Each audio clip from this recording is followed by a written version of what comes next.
So we were observing these kind of things in the field and trying to think about a way that we could conceptualize it and then start to put some numbers on it, with the hope that we can avoid having to re-implement openings. And so I just want to stress again, this is just purely from a geomorphic perspective. It doesn't really look at impacts on ecology and environmental stuff. This is just if we want to open the estuary and keep it open, say for something like an emergency opening. So what we kind of conceptualize this is that we have a driving force that promotes breaching, and that's the head difference between the water level in the estuary and the ocean. And so the ocean one's determined as well by tides that can be higher and lower. And then kind of resisting that, we have our beach or our berm length. So when we have a really big, wide berm or beach, it means that the flow is going to need more energy to make it out to the sea. So what we can do with these two factors is we take the head and we divide it by the berm length, and that gives us something called the hydraulic gradient. So this is a picture of Spring Creek in Torquay, and this is the beach profile with the lagoon here coming up the berm, down the slope into the sea. So we take that head difference and we divide it by the berm length, and that gives us this gradient or slope. And then if we divide that, or get 1 and divide it by that gradient, that translates it into a grade. So that's just, say, like a 1 in 60 slope or a 1 in 50 slope, which is just, for me at least, a little bit easier to visualize. So we had, in this work we were doing, we were able to get the grade or hydraulic gradient for 137 openings at 37 different sites across the world.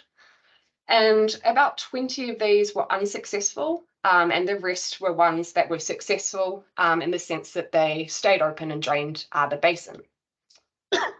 So this was quite exciting because for us, you really just need a few factors to be able to do this. You need the water level and then the tide elevation at opening.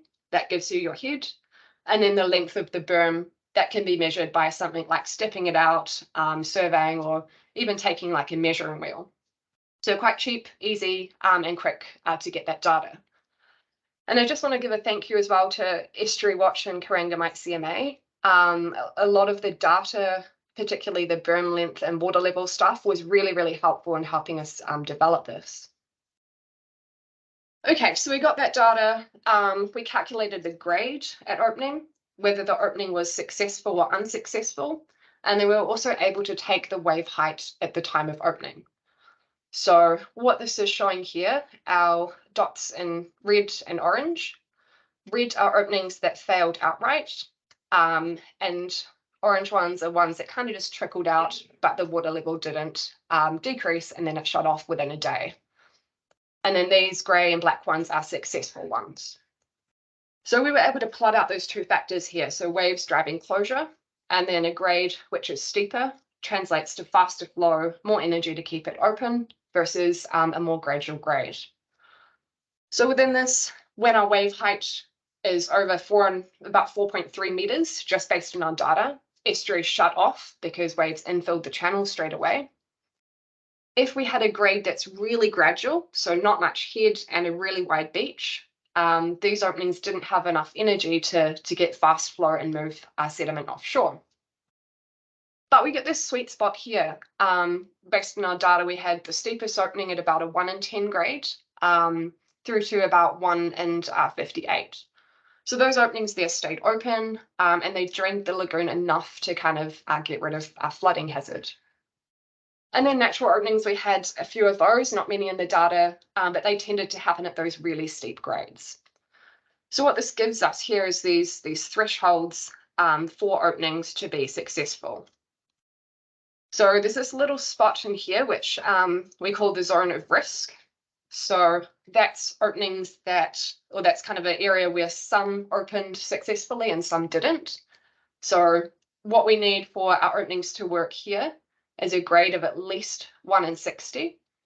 But if you open it within this zone, 1 in 58 to 1 in 60, there's still a chance it might close off.